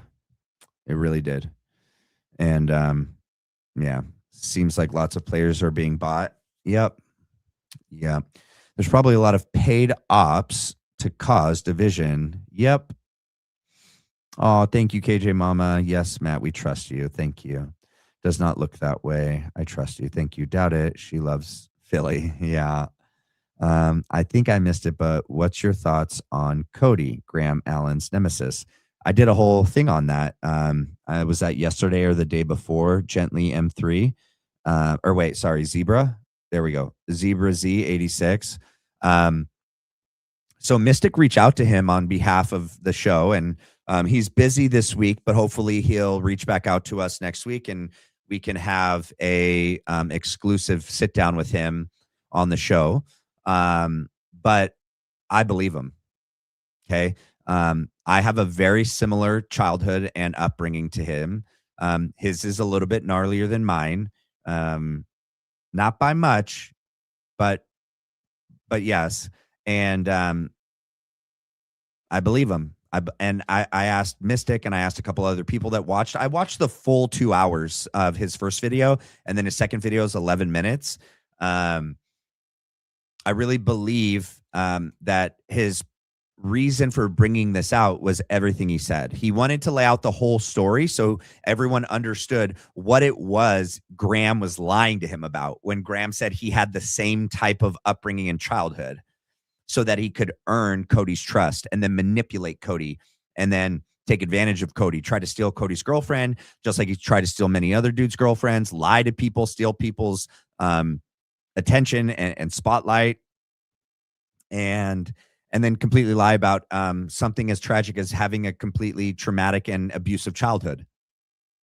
Totally diminishes what Cody experienced and what Cody shared with Graham. So it kind of speaks to the levels in which that Grams will go. There is no low. And Zach did a great job breaking down Graham's interview of Tracy Martin. I've been mispronouncing her last name as Hartman. My bad, Tracy Martin, and how dishonest that exclusive interview was. What a puff piece for Erika and for Tracy to exonerate them both. But did nothing to get at the truth and didn't actually expose anything that Candace said as lies or dishonest. So he really just got up there and once again showed his butt. That's it. Pierre Dupont. No. Pierre Dupont. There is a Pierre Dupont, but there's another Pierre, another French Pierre. It's a different last name. It's escaping me right now. But that's the one that was going to infuse billions into TPUSA. Not 100% sure about Cody. That's fine, KJ. I believe him. Yeah. Explain that more. That threw me off too. She didn't wear black, but white at the place when she kissed his hands. Yeah, I mean, I think choosing to wear white at all at any point, I mean, And she says that she has all this Jewish heritage. Like, they have specific practices that they have to do after a death. And being out in the public and working and doing everything that she did doesn't fit with that. I know that she's Catholic and she's not Jewish, but she calls her Jewish heritage into her life when she wants it, and then discards it when it doesn't suit her. So I mean, but yeah, I think wearing black at the minimum could have just been a great sign of mourning her husband, but it's not flattering, right? And she couldn't just wear a traditional black outfit with Megyn Kelly. It had to be see-through lace that looks like lingerie. This is what I was going to say too earlier. She clearly wants to be a sexual symbol. Okay, she wants to be seen as attractive. She wore things a certain way with Charlie. She dressed a certain way, very modest, a Christian wife. She had a husband, so she dressed that way. Now he's gone, and that version of Erika's gone. Wearing skin-tight leather black pants, putting her fingers through the back of a man's hair, that's so bizarre. Like, whether Charlie was alive and she did that, or the fact that it happened just in like the recent weeks after his assassination, super, super bizarre. Whether he's married or not married, it doesn't matter. That's weird. Putting your fingers through another man's head, another married man's head, after your husband just died, was assassinated. No boundaries, no respect for personal boundaries. I thought Usha was her friend. She's going to caress the back of another man's head while she's wearing what is like the most like bizarre black tight skin leather pants, and then that outfit she wore on Megyn Kelly. I mean, to me, that's just kind of just showing us her decision making, the appearance that she's wanting us to have of her. She's not really reading the room as to like what the public is expecting from her, what we're wanting to see from Charlie's surviving widow. We want to see modesty. We want to see grief. We want to see, respect for Charlie and how she talks and treats other men right now. We want to see her as a mom taking care of her kids. We want to see things that we would hope to have been seeing from her, so that we wouldn't be suspicious of her. So we could look at her and be like, yeah, I get it. I get why Charlie loved her. She totally is amazing and a great Christian woman. And she's doing the things that Charlie would want her to do. But she's not. She's doing everything the complete opposite. And we're all demons for noticing. Okay. I also reached out to this lady. Let's see if I could find it. Let me go back. Maybe I'll play a short little clip of it because it's just so good. Let's see. Where's my history? Where is it? All right. So this is Lisa Knows. After your kids are in school. Let's see. So he plays a clip. Let's get further back. We saw that, this clip of her. Oh, this is them talking. Are they talking? Let's see. Career-driven boss babe. Like that was the CEO of Turning Point USA. Well, a huge part of her testimony is that she was the career-driven boss babe. Like that was absolutely what she was all about, because she was raised by a single mom. She was raised that you should not rely on a man. Okay, so you're admitting what I just said about her continual striving to be this. And I recommend everyone go back and watch this full episode of Lisa with Zach. Zach did okay. I love Zach. He's amazing. I follow him. I watch him every day. In fact, I reached out to him. He reached back out to me. Super cool. He's huge. He's an amazing Christian. He's Catholic, but a Christian man. Very honest, very ethical. He did okay, but she was debating in bad faith for sure. She was being condescending, belittled, demeaning, interrupting him, talking over him, facial expressions like all these things that like, just be an adult, just have a debate, win off of your thoughts and your opinions, not off of all of your theatrics. And he's a good guy, so he ended up, she took up a lot of the room.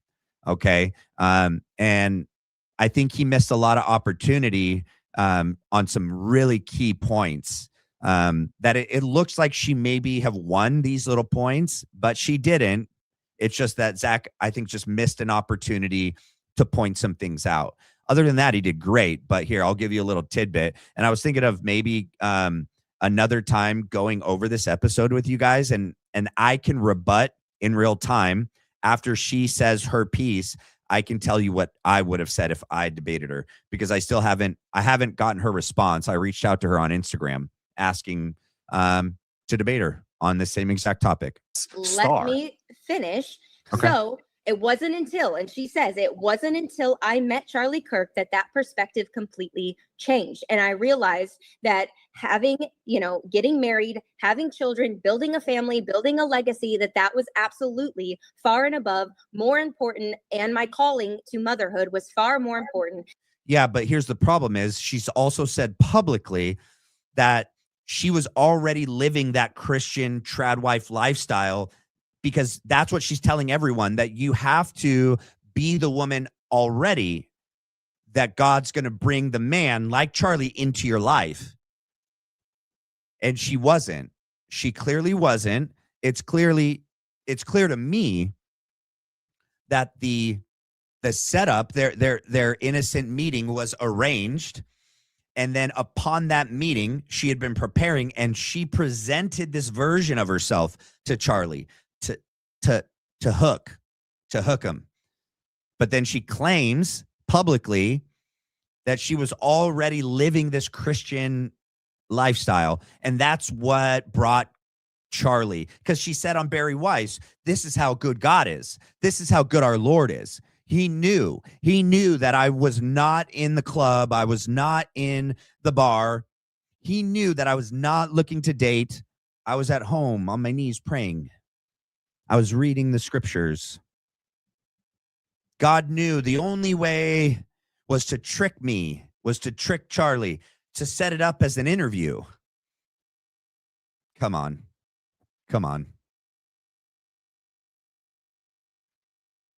Than a career and being a boss babe, right? And so she acknowledges this, that I was living one life, and meeting Charlie completely changed those values and those perspectives. Now, her husband was taken from her.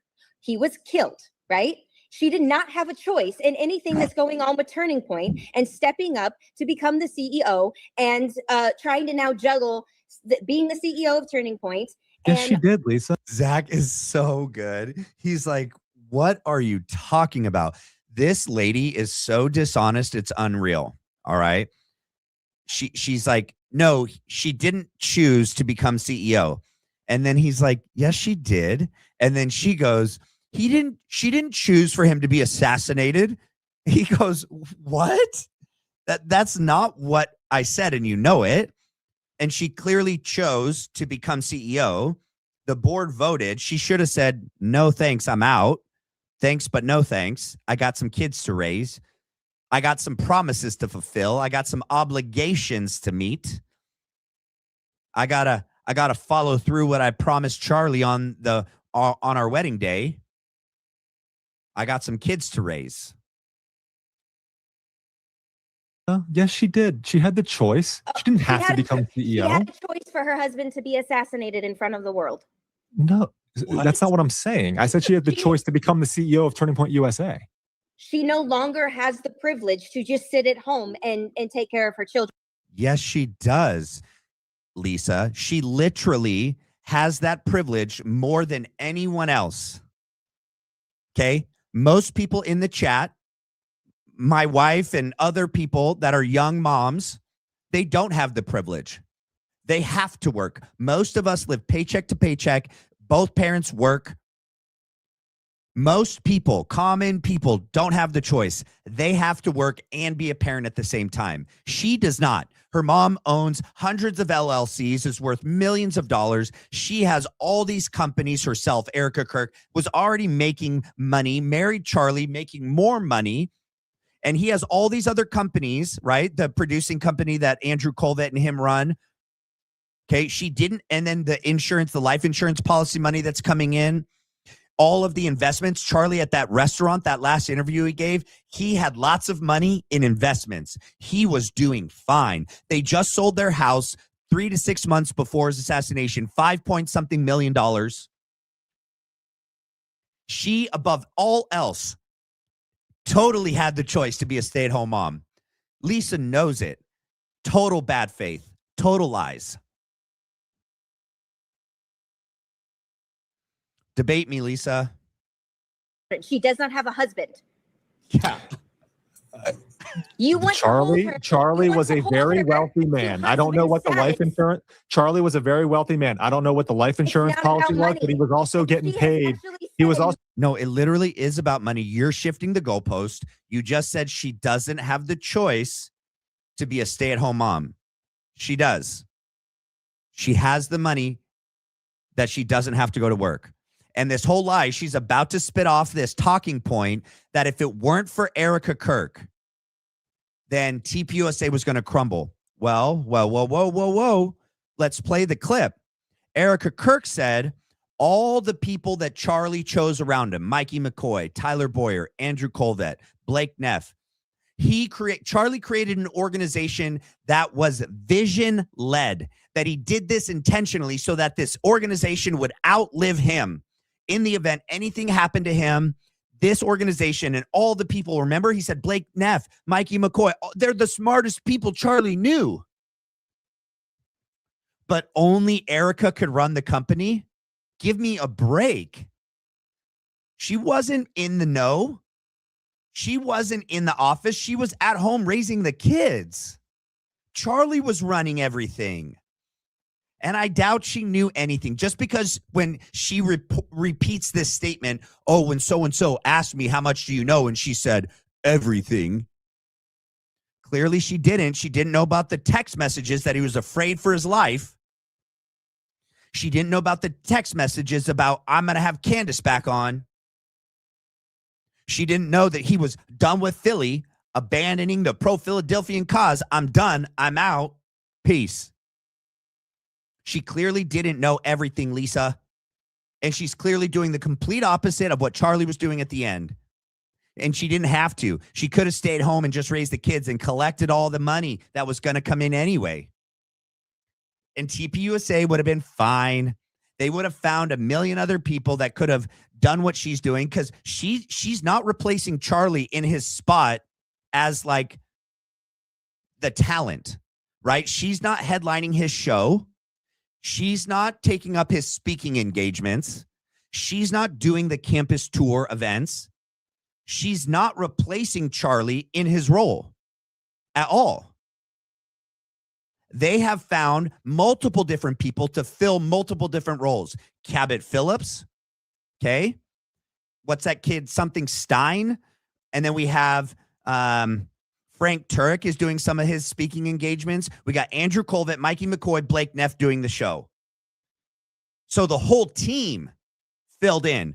She's just now running that as the CEO from up on high.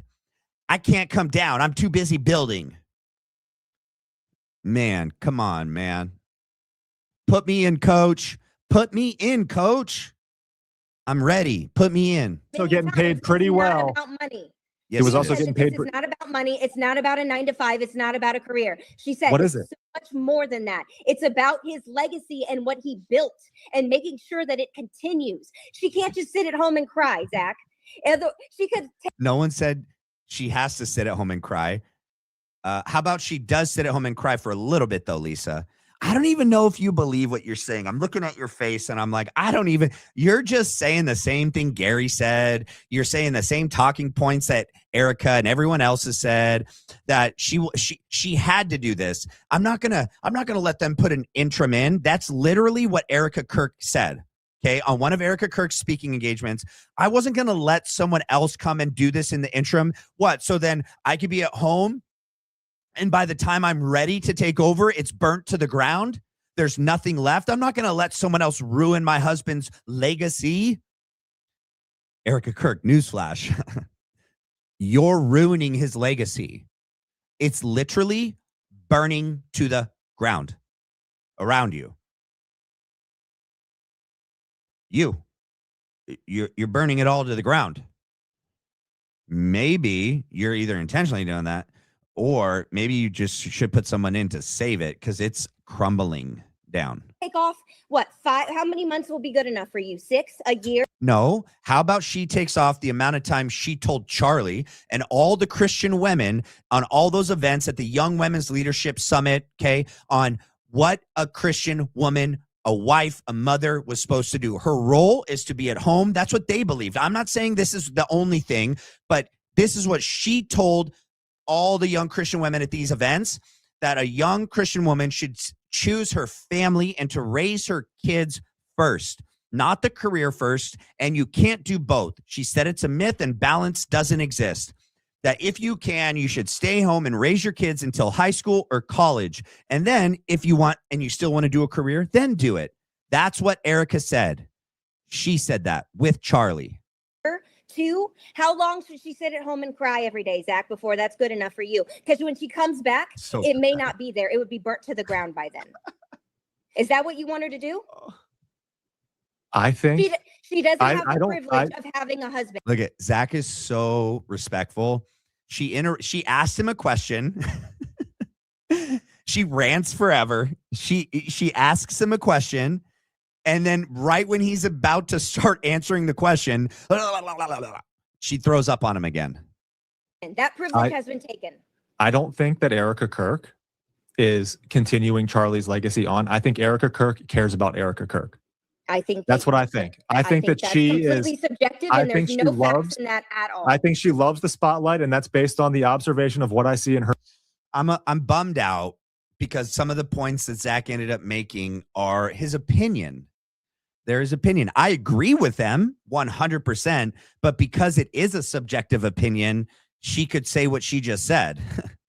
Why not quote some of the things that Erika has said, what Charlie has said, and some of the things that I just said, pulling from reality?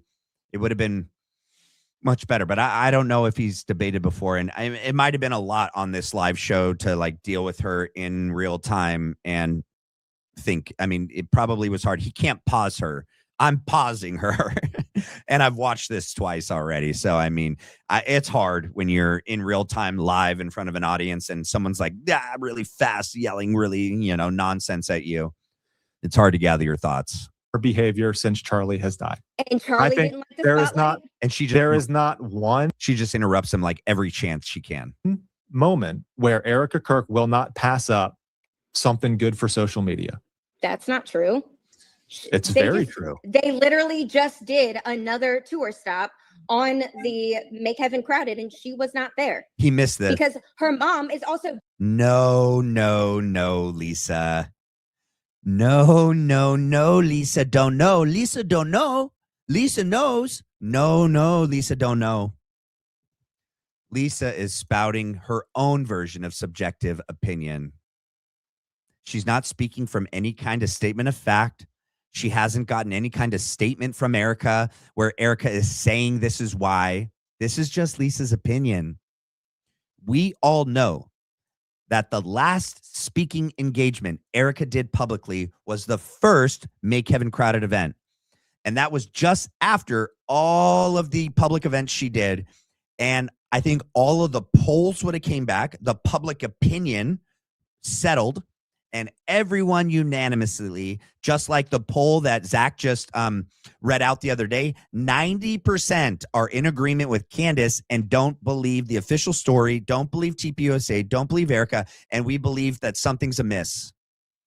And so I think everyone at TPUSA and around Erika were like, dude, you gotta stop.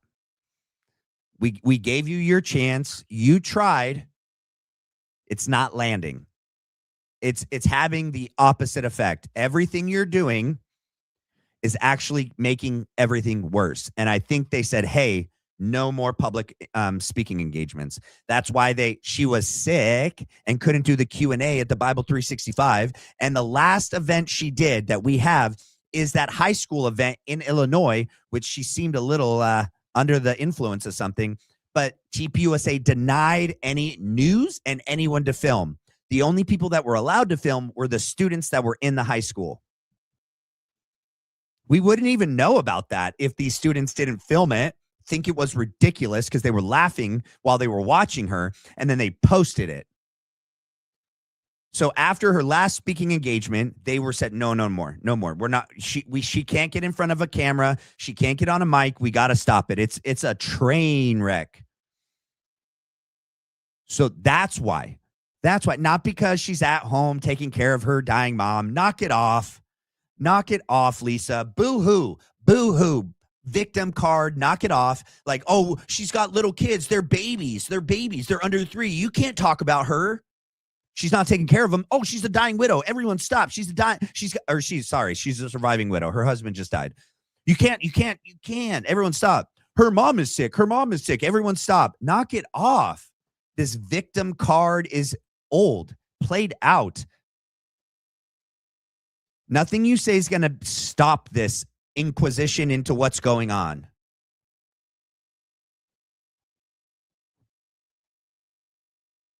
Dying. Didn't know if you were aware, but her mom is literally dying, right? Zach's like, come on. Her mom isn't literally dying. Do you know that? You spoke to Erika and her mom.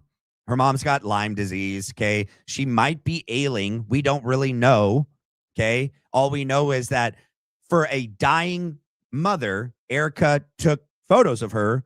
Supposedly, you're saying her mom's dying, and Erika took photos of her mom dying, I guess, and then posted it on social media and tried to use that as an alibi. Yeah. Now. And so she is her power of attorney. So she is responsible for her mother's medical care, which shows that her mother has deteriorated so much that she's not able to make medical decisions for herself because Erika Kirk is now her power of attorney. Boo-hoo. Boo-hoo, Lisa. You're not making a point at all. All you're proving to me is that Erika Kirk has too much on her plate. She's taking care of her dying mom. She's now the power of attorney. She needs to be in Arizona all the time. She has 2 little kids, all under 4, 3.5 and 1.5. She needs to be at home. She needs to be taking care of her kids and taking care of her dying mom. She doesn't need to be running this company, flying around the world 300 days a year. That's the point you're making. And that's what Zach should have pointed out. You're not getting a boohoo sympathy, from me. Give me a break. Medically. So not only is she trying to juggle Turning Point, her children, the death of her husband, but now she's actively watching her mother basically die in front of her and trying to spend every minute that she can with her and make every memory that she can. Lisa, are you speaking from personal knowledge? Do you know, has someone told you, has Erika told you, has her mom told you that she is literally trying to make every memory that she can, that she's trying to spend every moment with her? No, you're literally making it up 100%. And if Erika is juggling all of this, then it's very irresponsible of her to accept the CEO role and think that she's going to continue this legacy and continue to build this company, this organization in Charlie's memory and not burn it down. She's one person. There's 24 hours in a day. She can't do it all. She's got to take care of a dying mom and 2 little kids. What do you think she's doing? She's choosing. She's not at home. She's not taking care of her mom. She's not taking care of her kids. She's running this company. She's at the State of the Union, Lisa. Is that at home? Taking care of her mom? Taking care of her kids? Nope. Her and her children. And so at the end of the day, no, she has not. Candace Owens is in front of a camera more time. All right, I'm going to pause this because I think, do you guys like that? Do you guys like me breaking this down? I'm going to save that for another day because this goes on and I could really break it down. And we're at 2 hours, guys. I'm beat. Let me read some supers. We got Scarlet, new member. Okay, that was the last one I read. We're all caught up. All right, let me scroll to the bottom. Spot on, 100%. She's trying to be on their level for reasons we're starting to disturbingly learn. Yep. A gift of gab. Dumb. Yep. She is making me angry. Yeah. Hopefully, let me see if she accepted my invitation. Let's see.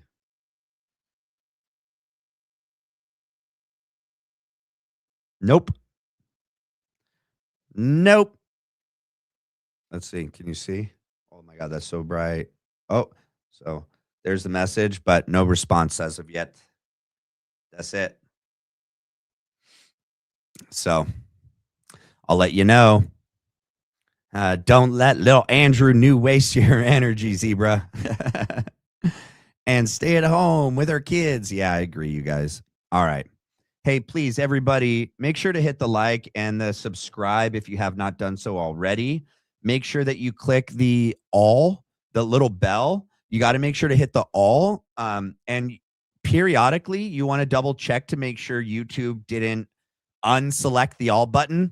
Baron and Candace and others have been saying it's been happening, and so people don't get notified. And I have had a couple followers say like, hey, I didn't get notified of your live. Well, make sure you go click on that bell and make sure it's the all selected so that you get notified. I only post like one video a day. I don't post shorts. You'll never see me post shorts. I'm not doing shorts. You guys have my permission to do cuts and you can cut, make your own and post.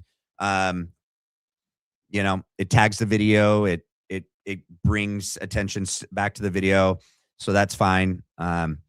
But yeah, Lisa don't know ish is too narcissistic to ignore potential attention, in my opinion. Yeah, I agree. I laugh aloud. Have you been watching our music media? They have so many songs about this story. Yeah, I'm not allowed to play it, you guys. And I can't play AdFleet anymore either. Anytime I play AdFleet, what I found out, I just got notified. All of those videos, my monetization goes to them. Yep. Because I mean, even though those songs and music videos aren't really like their creation, I mean, they're done through AI, but that's theirs. And so anytime I play anything that has music or anyone else's copyrighted content, it steals from this channel and reroutes it to them. And so I won't be able to do that now. Mao. Sorry. Okay. I won't be able to play anything like that on here. Okay. All right. I'm all caught up. I love you guys so much. Thank you guys for your love and support. You guys are amazing. This community is so amazing. Thank you. Oh, I didn't see Bree. Was Bree Baby X here today? Mystic Gypsy holding it down. Jim Bear holding it down. And everyone in the comments being respectful. One of the things that all newcomers say about this channel, the community is amazing. And you are. And I'm proud of that. I couldn't be more proud of this channel, not because of me, not because of my content, because of you. Because you guys are who interact with newcomers. You keep people in check. Like when haters and trolls come in, not today, Junior. You're on timeout. Bye, says Mystic. Bye, says Jim Bear. Bye, says Bree. We're keeping this a safe, productive, constructive environment where like-minded people have a safe place to be real. That credit goes to all of you. You guys are awesome. Thank you so much for everything. Stay tuned. God bless you guys. Get some good sleep. And I'll see you guys tomorrow. Stay tuned. Tomorrow's going to be good. At Entheogenic Esquire, we're going to do a live together. It's going to be amazing. It'll be 6 p.m. Pacific Standard Time tomorrow. And then Sunday's going to be amazing because Wolves in Finance is doing a new video, and so is Baron. And so Sunday's going to be amazing as well. I can't wait. It's going to be a great weekend. Stay tuned. Get some rest. God bless. See you guys tomorrow.